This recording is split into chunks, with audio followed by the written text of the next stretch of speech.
Sebelum kita mulai videonya, kepada teman-teman yang pemula, kami sangat menyarankan untuk memiliki buku-buku ini. Ya, ini ada fikih sholat praktis, ada buku fikih toharoh atau bersuci praktis karya guru kita Buya Yahya, ada buku fikih pengurusan jenazah, dan ada buku tuntunan sholat fardu dan sunnah. Untuk ordernya silahkan klik di produk yang ada di pojok kiri bawah dalam video ini.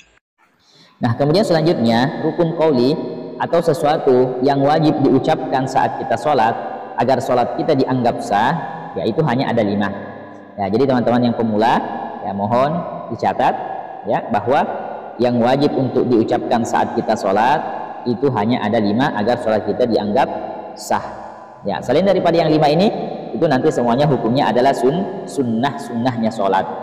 Ya, yang pertama yang wajib diucapkan adalah takbiratul ihram. Ya, coba perhatikan di layar, takbiratul ihram.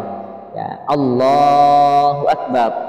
Ya, atau takbir pembuka saat kita memulai sholat itu namanya takbiratul ihram. Itu wajib diucapkan. Ya, ukuran minimalnya adalah kita memperdengarkannya kepada telinga kita sendiri. Ya, kalau hanya dilintaskan di dalam hati itu tidak sah. Ya, kalau hanya dilintaskan di dalam hati itu tidak sah. Tetapi harus diucapkan dengan lidah dengan ukuran minimal kita memperdengarkannya kepada telinga kita sendiri. Ya, selain daripada takbiratul ihram ini, ya takbir saat hendak ruku, saat hendak sujud, takbir saat bangkit dari sujud, ya itu semua hukumnya adalah sunnah. Ya, yang wajib untuk diucapkan itu hanyalah takbiratul ihram. Ya, maknanya takbiratul ihram itu kalau tidak diucapkan sholatnya tanpa ada udzur, sholatnya tidak sah. Ya, beda kalau takbiratul intiqal, takbir ketika hendak sujud, ketika hendak ruku, ketika bangkit dari sujud, ya itu namanya takbir intiqal yang hukumnya ya yang statusnya merupakan sunnah-sunnah sholat yang apabila tidak diucapkan itu tidak sampai menyebabkan sholat kita tidak sah. Ya, kalau tidak diucapkan takbir intiqal itu, ya itu hanya menyebabkan kita tidak mendapatkan pahala kesunnahan. Ya, tapi kalau takbiratul ihram kok tidak diucapkan, sholatnya tidak sah karena dia merupakan rukun sholat yang berupa ucapan. Ya, itu yang pertama yang harus diucapkan saat kita sholat, takbiratul ihram. Nah, kemudian yang kedua adalah bacaan surah Al-Fatihah. Ya, bacaan surah Al-Fatihah setiap rakaat. Kalau kita sholat subuhnya 2 rakaat, berarti kita wajib juga membaca atau mengucapkan surah Al-Fatihah sebanyak 2 kali, yaitu pada saat kita berdiri. Ya, itu harus diucapkan. Ya, tidak cukup di dalam hati. Ya, surah Al-Fatihah ini wajib diucapkan atau dilafazkan. Ya, itu yang kedua. Kemudian yang ketiga,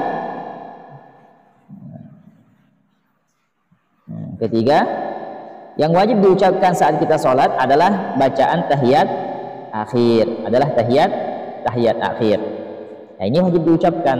Ya, adapun tahiyat awal, ya seperti dalam sholat maghrib, sholat zuhur, sholat asar, dan sholat isya, ya itu kan 2 kali tahiyat. Ada tahiyat awal, ada tahiyat akhir. Membaca tahiyat awal itu adalah merupakan sunnah sholat. Sedangkan membaca tahiyat akhir pada saat kita duduk tahiyat akhir itu hukumnya adalah wajib atau merupakan rukun sholat yang apabila ditinggalkan tanpa ada udzur, sholatnya tidak sah. Ya, adapun bacaan tahiyat akhir yang harus dibaca dalam sholat itu adalah sebagai berikut. Coba perhatikan di layar. At-tahiyyatul mubarakatus shalawatut thayyibatu lillah. Ya. Assalamu alayka ayyuhan nabiyyu wa rahmatullahi wa barakatuh. Assalamu alayna wa ala ibadillahis salihin. Ashhadu an la ilaha illallah wa ashhadu anna Muhammadar Rasulullah. Ya, sampai di situ wajib untuk kita ucapkan. Ya, jadi tahiyat akhir yang wajib dibaca sampai di situ, sampai wa ashhadu anna Muhammadar Rasulullah. Itu yang ketiga yang wajib diucapkan saat kita sedang mengerjakan sholat. Yang keempat yang wajib diucapkan saat kita mengerjakan sholat adalah sholawat atas Nabi setelah membaca tasyahud akhir tadi atau tahiyat akhir tadi. Nah, jadi setelah kita selesai membaca tasyahud akhir sampai wa asyhadu anna Muhammadar Rasulullah, kita bersolawat atas Nabi, Allahumma sholli ala Muhammad, atau boleh Allahumma sholli ala Sayyidina Muhammad. Itu ada ukuran minimalnya. Adapun menambahkan sholawat Ibrahimiyah wa ala ali Sayyidina Muhammad kama shallaita ala Sayyidina Ibrahim wa ala Sayyidina wa barik ala sampai terakhir itu, yaitu hukumnya atau statusnya merupakan sunnah-sunnah sholat. Yang wajib, yang harus diucapkan itu hanya sampai wa asyhadu anna Muhammadan asyhadu Allahumma sholli ala Muhammad. Ya, adapun lebihnya itu ala ali sayyidina Muhammad sampai innaka Hamidum Majid, itu statusnya adalah merupakan sunnah-sunnah sholat yang apabila tidak diucapkan tidak sampai menyebabkan sholat kita tidak sah. Tapi kalau yang tidak diucapkan itu adalah tahiyat sholawat ini, nah, itu berpotensi menyebabkan sholat kita tidak sah. Ya, itu yang keempat yang wajib diucapkan saat kita sholat. Yang terakhir adalah salam yang pertama. Kali kan kita kalau di akhir salatnya itu salam, kan ada 2 kali salam ya. Salam pertama dan salam yang kedua. Ya, salam pertama itu statusnya merupakan rukun salat, sedangkan salam yang kedua statusnya sebagai sunnah salat. Ya, jadi ya, yang wajib itu salam yang pertama yang kita disunnahkan menoleh ke kanan. Ya, kalau salam yang kedua yang kita disunnahkan menoleh ke kiri, mengucapkannya itu adalah sunnah. Ya, ukuran minimal salam assalamualaikum warahmatullah. Assalamualaikum ya. Nah, yang lengkapnya itu assalamualaikum warahmatullah. Nah, jadi itulah 5 bacaan yang wajib untuk diucapkan saat kita sholat. Coba kita ulang. Yang pertama takbiratul ihram, yang kedua suratul Fatihah, yang ketiga apa tadi?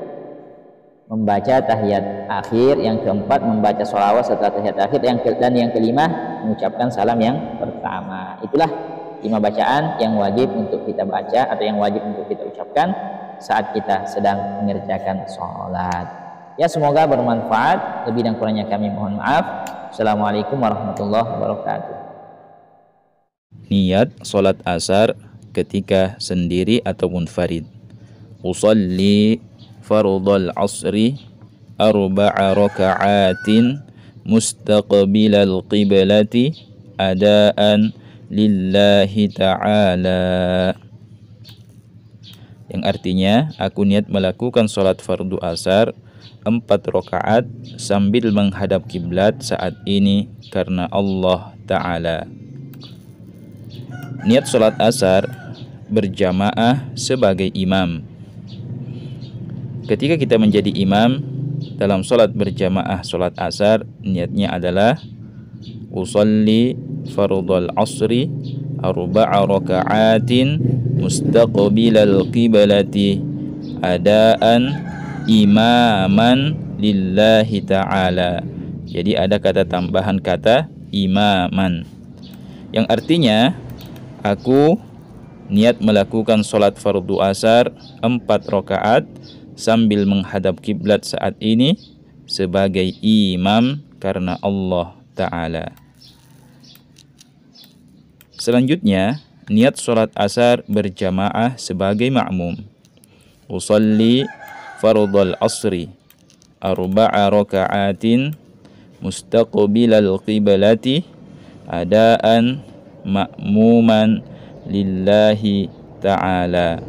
Ya, jadi ada tambahan kata ma'muman. Kalau imam tadi imaman, kalau kita sebagai makmum lafaznya adalah ma'muman, yang artinya saya niat melakukan sholat fardu asar 4 rakaat sambil menghadap kiblat saat ini sebagai makmum karena Allah Ta'ala.